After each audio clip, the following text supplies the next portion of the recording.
AP మంత్రి రోజా తిరుపతిలో మీడియాతో మాట్లాడుతున్నారు. లైవ్ లో చూద్దాం. అనేది జీర్ణించుకోలేకపోతున్నారు.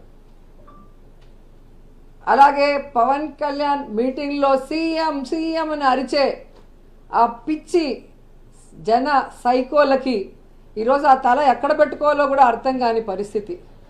ఎందుకంటే పవన్ కళ్యాణ్ అనేవాడు ఎప్పుడూ కూడా పొలిటికల్ లీడర్గా పనికిరాడు. అతనికి రాష్ట్రం మీద అవగాహన లేదు, ప్రజల మీద ప్రేమ లేదు, పార్టీ కార్యకర్తలు నాయకుల మీద గౌరవం లేదు అన్న విషయం నేను అనేక సందర్భాల్లో చెప్పాను. ఎందుకంటే ఒక కార్యకర్త, ఒక నాయకుడు గౌరవంగా ఉండాలి అంటే అది వైఎస్ఆర్ కాంగ్రెస్ పార్టీలో జగనన్న నాయకత్వంలోనే కుదురుతుంది. సొంత జెండా, సొంత అజెండాతో ప్రజలకి మంచి చేస్తూ నేను వైఎస్ఆర్ కాంగ్రెస్ పార్టీ నాయకుడిని, నేను వైఎస్ఆర్ కాంగ్రెస్ పార్టీ కార్యకర్తని అని గర్వంగా చెప్పుకునే విధంగా కాలర్ ఎగరేసి గ్రామాల్లో వార్డులో తిరిగే విధంగా ఈరోజు జగన్మోహన్ రెడ్డి గారు ఇచ్చిన మాటకి కట్టుబడి పరిపాలిస్తుంటే తెలుగుదేశం వాళ్ళు, జనసేన వాళ్ళు గ్రామాల్లో వార్డుల్లోకి వెళ్ళటానికి కూడా భయపడే పరిస్థితి.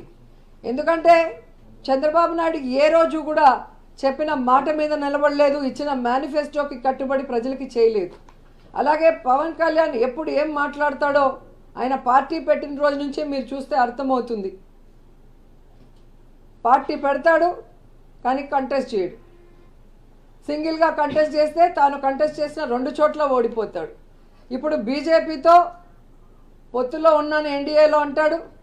ఇక్కడేమో బీజేపీతో సంబంధం లేకుండా తెలుగుదేశం పార్టీతో పొత్తు పెట్టుకోవడం చూస్తుంటే ఇతనికి ఏమైనా విలువలు ఉన్నాయా అని అర్థం చేసుకోవాలి రాష్ట్ర ప్రజలను కూడా ఈ సందర్భంగా తెలియజేసుకుంటున్నా. ఈ మధ్యకాలంలో చంద్రబాబు నాయుడు గారు కోర్టులో అన్నాడు, నాకు హెల్త్ బాగాలేదు, నాకు రెస్ట్ కావాలి అని. నిన్న కుప్పంలో భువనేశ్వరమ్మ చెప్పింది, మా ఆయనకి రెస్ట్ కావాలండి, ఆయన పని అయిపోయింది అని. సో 2024 ఎన్నికల తర్వాత చంద్రబాబు నాయుడికి, పవన్ కళ్యాణ్కి పాలిటిక్స్ నుంచి శాశ్వతంగా రెస్ట్ ఇవ్వడానికి ఆంధ్రప్రదేశ్ ప్రజలు సిద్ధంగా ఉన్నారు అన్న సంగతి తెలియజేసుకుంటున్నా.